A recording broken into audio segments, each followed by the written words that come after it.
On July 15th, 1984, 41-year-old James Hubert told his wife that he felt that he was developing a mental issue. As a result, he contacted the San Diego mental health practice to set up an appointment with a psychiatrist. As things got worse, he waited by the phone for several hours a day, waiting to receive that call, but the call never came in. And as James got worse and worse, he eventually snapped, committing one of the most horrific crimes in American history, which would change the lives of thousands forever. By the way, my name is Melissa, welcome to my channel, and today we are discussing a true crime case. I do want to put a warning out that this is a very heavy case. If you are sensitive to cases involving children, then please watch this with viewer discretion. Other than that, let's get into today's case. So James Hubert grew up in Ohio, and he had very religious parents, and he had it quite difficult at the beginning of his life. When he was just 3 years old, he developed polio, which prevented him from walking properly, and he had to live life with braces attached to his legs, and that would give him a permanent limp for the rest of his life. And his mother actually walked out on him when he was very young to pursue her life in a religious way without her family. So this affected James quite a lot. He was bullied frequently in school as he was very clever. He graduated at one of the top spaces in his high school, and because he had a limp, kids just took this upon him and bullied him. But nevertheless, he was a very clever boy, and he graduated and then he began college. He met his wife Etna in 1965 during college, and they then later married and had 2 young daughters. So as James got older, those around him said that he was a very unusual character. Those who worked with him said that he was a very paranoid individual and he took everything really personally, and he was kind of like an outcast, to be honest. He started displaying some really odd signs. There was one instance when his eldest daughter got in an argument with a fellow little girl at school, and he actually encouraged them to physically fight to make the point that his daughter was making. So yeah, really concerning. He was unable to hold most of his jobs, and this obviously affected his life greatly. He ended up becoming physically and verbally abusive to his wife and his 2 daughters. And after he lost his final job in 1982, his wife said he started hearing voices and things just spiraled from there. He said that if he couldn't provide for his family, he would commit suicide and take everyone with him. So the family had to move quite a lot because James obviously couldn't keep a job down, and they had to keep downsizing in their apartments, and this was not an easy thing to go through, for the family. And they moved multiple times, but then they finally settled in San Ysidro, which is just north of San Diego in California. Now, San Ysidro is literally joined with the Mexican border, so it's the busiest border in the world. So predominantly most people there are Mexican or Mexican Americans, and James, being the individual he was, didn't like this, and he was incredibly racist to his neighbors, and he did not want to live with such a variety of people, and his neighbors said that he would never even smile or even look at them. So now this brings us back to that week where James realised that he was having some serious issues in his mind, and he attempted to reach out for help. But as I said, no one returned the call. So it was July 18th, 1984. It was super sunny, it was in the middle of summer, and it was just a beautiful time to go out. And James and his family decided to go to the San Diego Zoo, which would have been such a pleasant day just in the sun with the animals. But James actually turned to his wife Etna about the fact that he had not received a call, and that is when he said to her, quote, "Well, society had their choice." End quote. They then went to eat at a local McDonald's before driving home, and when they got home, Etna decided to lay down on the bed and just relax. It was a really sunny day and she was just chilling out really. And that's when James told her, "I need to kiss you goodbye." And Etna was kind of like, okay, what's this about? She never really took his claims seriously because, you know, she thought he was just depressed and was just kind of saying things. But on this particular day, she said to him, "Where are you going?" And he said, "I'm going hunting, hunting for humans." And again, Etna just kind of brushed this off because she didn't think that he was being serious. He then turned to his eldest daughter on his way out from the bedroom and said, "Goodbye, I won't be back." And on his back he had 3 guns and hundreds of rounds of ammunition. At 3:56, James drove his vehicle to Yan Ysidro's McDonald's Boulevard, and he opened the McDonald's doors.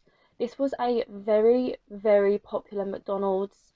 Obviously, there were loads of kids in there, and it was in the middle of summer, so lots of people were enjoying their lunch. James opened the door, went up to the counter, and held a shotgun to a 16-year-old McDonald's employee named John Arnold. John's manager saw this man pointing a gun and screamed, "John, that man is going to shoot you." But the gun didn't shoot. So they all thought that this guy was just playing a sick joke, you know. He didn't actually shoot him, so they just thought, okay, come on, like, stop messing around. So John began to just walk away and was just kind of like, alright, whatever, what a weirdo. And then his 22-year-old manager, Neva Kane, walked over to the counter to speak to the man. But seconds later, he fired his shotgun into the ceiling a few times and then pointed it at Neva and shot her directly in the face, killing her moments later. Sadly, this was just the beginning. He then turned back to John Arnold, his first target, and shot him twice in the chest and arm. But thankfully, this only injured John and he was able to escape that area of the restaurant. Seconds later, he screamed to the restaurant full of 45 adults and children, "Everybody get on the ground." One customer, who was 25-year-old Victor Rivera, decided to approach the gunman, James, and ask him to not shoot anyone else and to relax, in which James responded in shooting him 14 times, and as Victor lay screaming in pain, he said, "Shut up."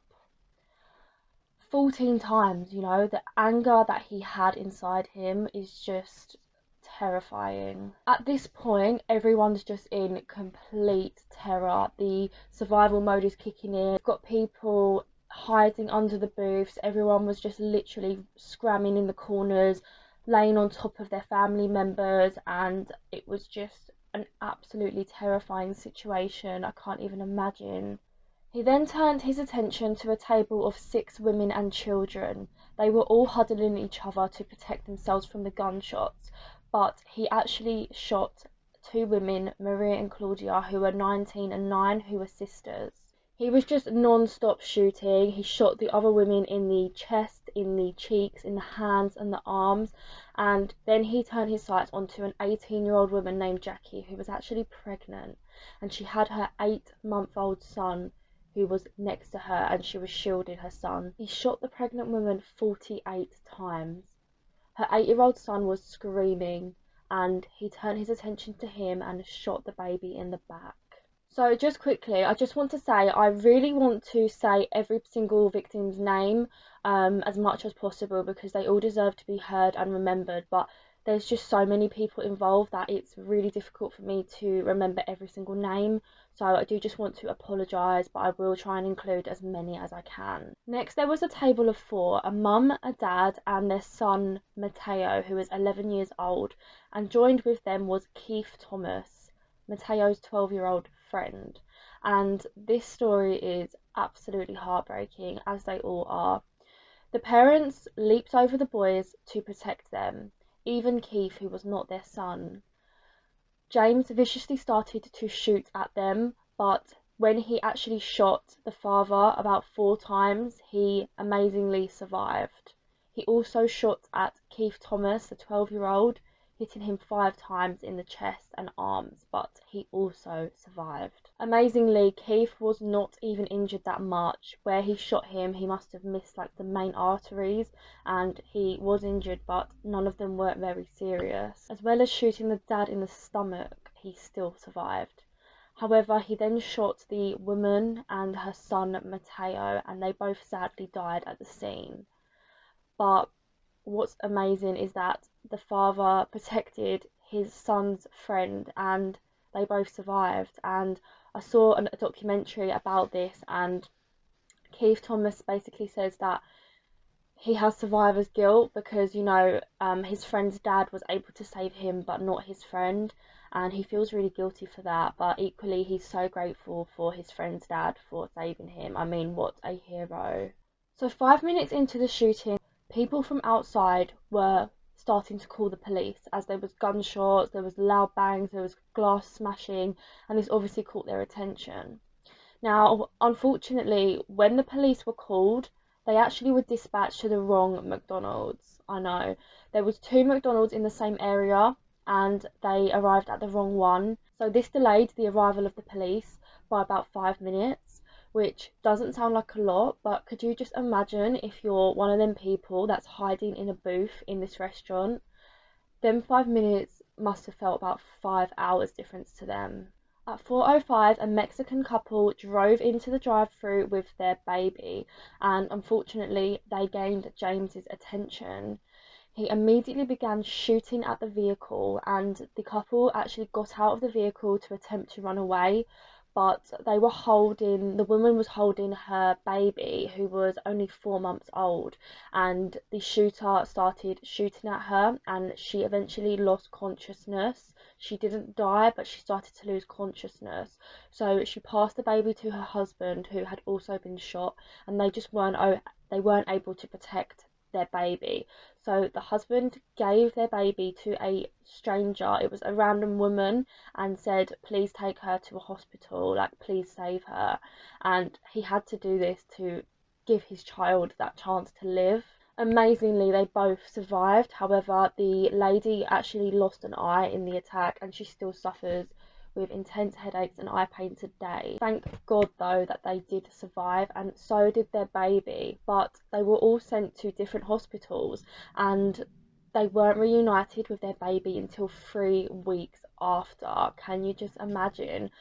She didn't even know if her baby was alive. She didn't know what was going on, but the baby survived and the family are still together now, which is just amazing. More victims included three 11-year-old best friends who were named Joshua Coleman, Omar Hernandez, and David Delado. They were all playing out in the sun, and they decided to go to McDonald's to get sundaes.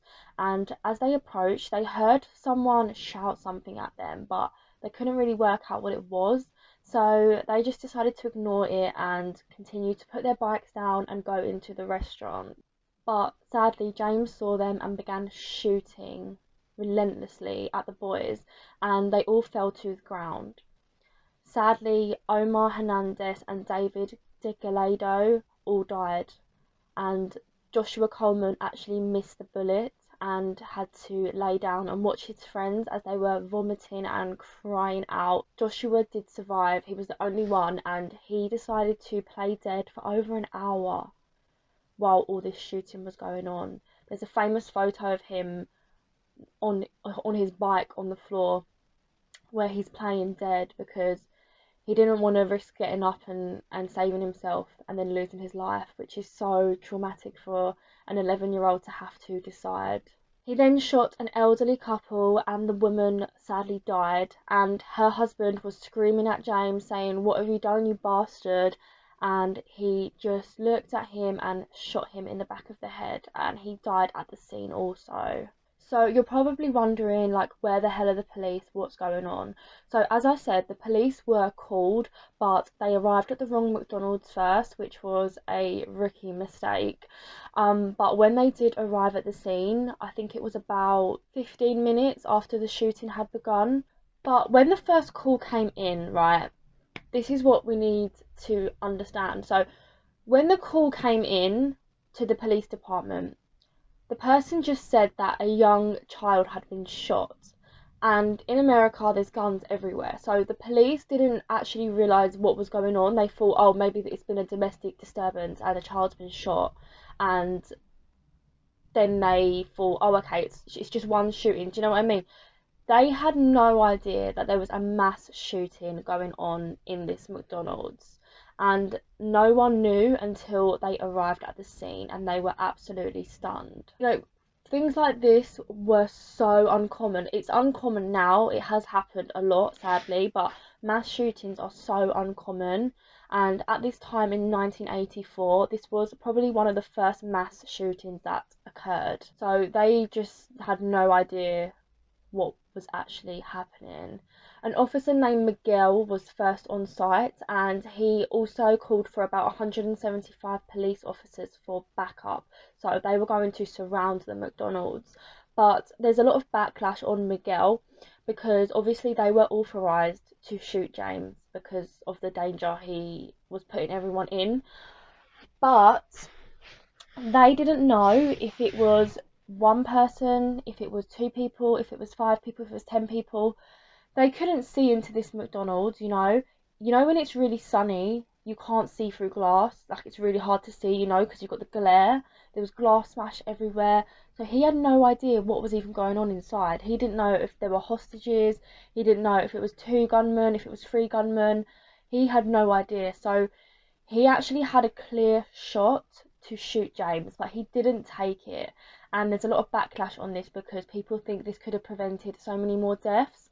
But his defense is that he didn't know who else was in there. And if he shot at James and missed, for example, this could anger James even more, and he would then turn and kill even more people. So in his mind, it was kind of like not the best move to take. But yeah, there's a lot of debate on that. As James would take breaks to reload his ammunition, he had 3 separate guns and he was just shooting non-stop. He actually brought a radio with him and turned it on and started dancing around to music as he shooted people. I mean, what a sicko. I can't even imagine. And as he would walk around the restaurant, he would find more people hiding and say, "Oh, you're trying to run away from me," and shoot them. He was just playing a sick, twisted game with these poor people. He then went on to kill a further 5 adults and teenagers who were hiding under some booths. So the McDonald's staff working that day were quite lucky because they were able to hide in the basement in the restaurant, so they were pretty much untouched, thank God. There was about 5 of them, and the 16-year-old John Arnold, who was his first victim, he actually survived, and he was hiding under one of the booths, and James found him again and shot him straight in the leg. But after he shot him, that was his last bullet, so he had to stop and reload. And John took this upon him to crawl and literally get away as quick as he can before he could shoot him again. He crawled down 25 steps with after being shot in the leg. He was just fighting for his life, and he found the closet in the basement where his colleagues were hiding, and he knocked on the door and said, "Let me in." And they all knew that this was John, so they let him in. And guys, they were literally like piled on top of each other because of the space that there was. Like, let's continue. They were piled on top of each other, just like trying to hide, and he was in so much pain. He'd just been shot, but he was such a hero. He didn't want to make any sound because he didn't want to risk all of their lives. So he put a cloth in his mouth and just like bit down on it and didn't make a single sound to save himself and his colleagues. At this point, it had been about an hour, and there were fire trucks, there were ambulances, the restaurant was surrounded. But did that stop James? No. He was shooting straight at the fire trucks, straight at the ambulances, at the police. He didn't give a shit. He was just literally shooting at anyone he could. It was now 5:17, 77 minutes since this ordeal started, and a 27-year-old sniper named Charles Foster was on the roof of a post office, which was literally opposite the McDonald's. So like the entrance was here from McDonald's, and he was on the roof, so he could like literally see into it. And he saw James sitting on the service counter reloading his gun. So he took that upon him to fire a clean shot and hit him straight in the chest, and the bullet exited through his spine. He fell to the ground and died moments later. The police inside asked an injured woman to confirm if this was the perpetrator, and all she could do was nod yes. There were a total of 21 deaths, including women, men, and children, 19 that were injured, and 10 that were lucky enough to escape or remain unharmed. This ordeal lasted for 77 minutes. This was ranked the worst mass shooting in American history, but today it's ranked the 5th worst. And the scene was just an absolute bloodbath. The whole neighborhood was just in complete terror. There were bodies everywhere. You could literally see people's food, like people's meals that were half eaten, and you just see them slumped over their food. It was just absolutely horrific. A lot of the police department had to take time off. They suffered from PTSD, sleep problems, because that sort of crime did not happen in that town. It was more known for like, drugs, like being smuggled through the border. Like, the last thing you'd expect on a sunny July day is some sicko to walk into a family restaurant and murder that many innocent people. It's just unfathomable. Police were questioned on what they thought James's motive was. Many speculated that it was racially motivated, as he was racist towards the Mexican community, and majority of people he killed were of Mexican descent. But a detective on the case replied that no, it wasn't racially motivated. He didn't like anybody. And that gives me chills. I don't know about you, but that just gives me chills. James was not drunk. He was not on drugs. He was completely sober. This was all motivated by pure hatred. And we're going to talk about, just quickly, because I know this is a long video, what drove James to do this. His wife actually tried to sue his previous company, which was a welding company, stating that he was exposed to too much lead and this affected his brain and this caused him to do it. She also tried to sue McDonald's, stating that there was a chemical in the food, I don't know what it is, MGT, sorry, I don't know, exposing him to that, which caused him to act out like this, which is just bizarre. But to me, he felt like society failed him. He even said that to his wife. He lost multiple jobs. He wasn't able to provide for his family. That does take a toll on people, but there's taking a toll, and then there's literally becoming so psychotic that you can commit such an awful crime. Oh, it gives me chills, this case. The McDonald's was demolished. There's nothing there apart from, I think now there's like a bit of a university campus there, but for years there was just nothing, because it's just such a horrific thing, and no restaurants are ever allowed to be made on that land again. And just down the road there was a memorial dedicated to those who lost their lives. There was 21 headstones in all different shapes and sizes, just to represent those that died. And the quotes on the headstones are that they are bonded together in the hopes that the community in a tragedy like this will stick together like they did. Oh, heavy. This was a difficult case, to be honest. I read into it and I just couldn't believe it. It's just, oh, sorry, I'm going on, I'm rambling, I know. Right, so please let me know what you think about this case. What do you think led to James committing this sort of crime? Hope you enjoyed this video. Thank you, and I will see you next time. Bye.